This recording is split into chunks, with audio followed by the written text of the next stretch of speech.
Each of us spends about 1/3 of our lives sleeping. But why? When we lie down in bed at night and fade away, what is our brain doing exactly? The short answer is we don't really know.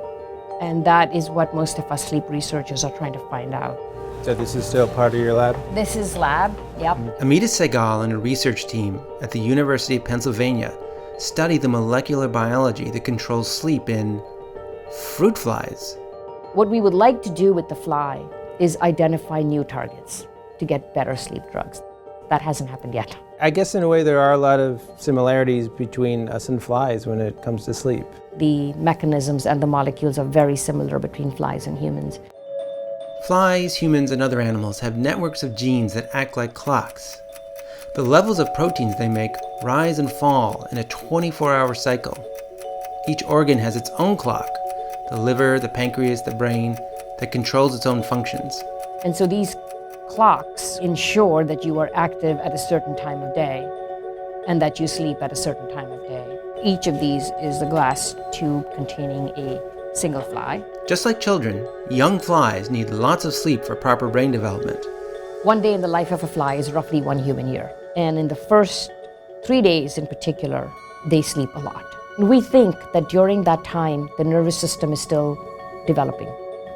And it's forming circuits that might be required for adult behavior. To pinpoint the genetic basis of sleep, Amita's lab breeds lots of flies with mutant genes. Then they look for strains with unusual sleep patterns. They discovered a number of sleep-related genes this way. Sehgal dubbed one of them timeless. The timeless flies have no rhythm. What's their life like? Oh, their life is cut in half. They tend to be a little bit uncoordinated. And do they sleep at all? They sleep very little.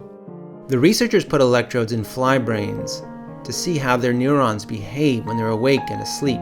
They can even track the molecules the cells make in the course of a day.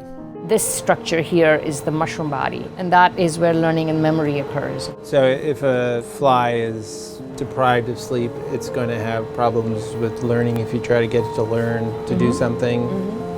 It has problem consolidating memory. Sleep is required for plasticity in the brain, basically for structural changes in the brain, some of which are required for learning and memory. As we sleep, our brain is basically changing shape. The projections, the connections within neurons are changing, yes. Sehgal and her colleagues have found that as flies age, their sleep cycle gets weaker and they sleep less. In the very old flies, you barely detect the rhythm of sleep. There are a lot of nighttime awakenings, a lot of daytime sleep. It's just very randomly distributed. Is that a kind of a parallel with humans? Very much so. There's been a lot of work linking disrupted sleep cycles to neurodegenerative disorders like Alzheimer's, like Parkinson's. Now we're looking for genes that affect the duration of sleep. We want to get at the genes that are associated with sleep need.